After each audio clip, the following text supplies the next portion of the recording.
Evaluation is, in all sciences, in all technologies, an important topic. In machine learning and in artificial intelligence, this is also the case. With software, evaluation is crucial. Software needs to be used safely in many, many cases. There are two big ways to evaluate software. One of them is through mathematics. You try to prove the software.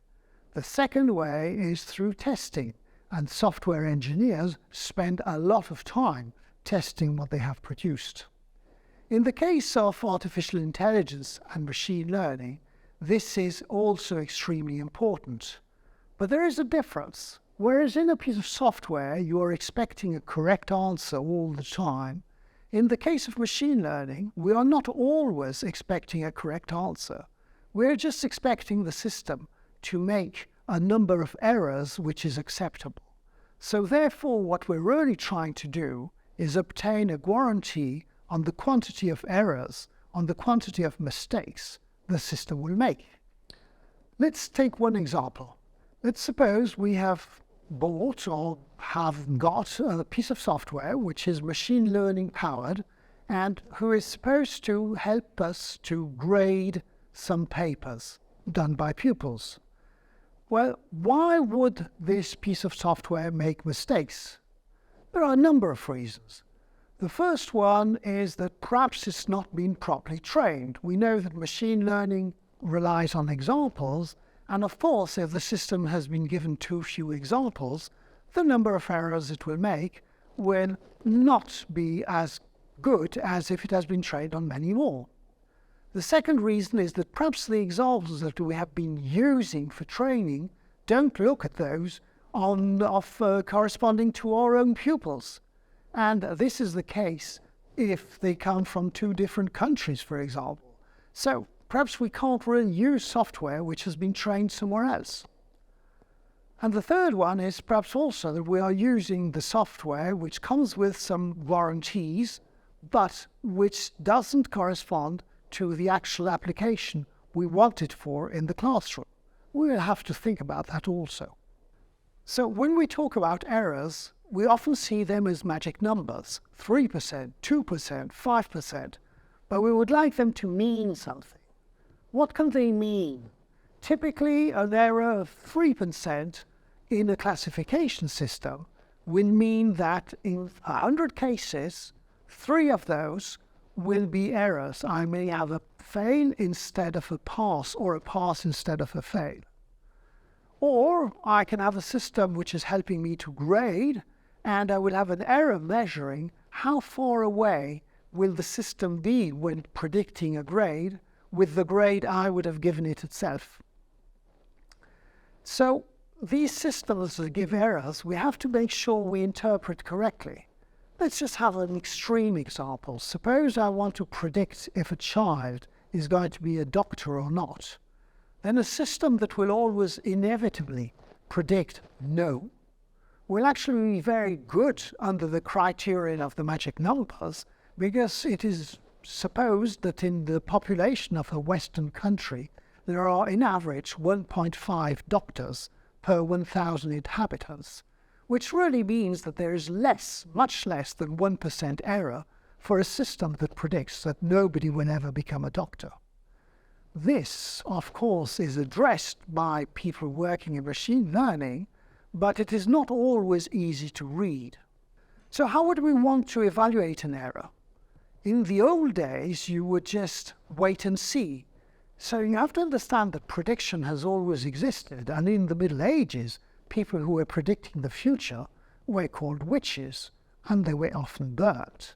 So we don't want that to happen today, so we don't do it that way, and people want a guarantee before things happen. Therefore, we have to have an experimental setup allowing us to predict not just the result, but predict how many errors we are going to be making in the future when we use the system that has been developed. There are a number of theoretical and practical protocols that are used by scientists who do artificial intelligence. And some of these are actually very close to those that the doctors are going to use when they want to introduce a new drug.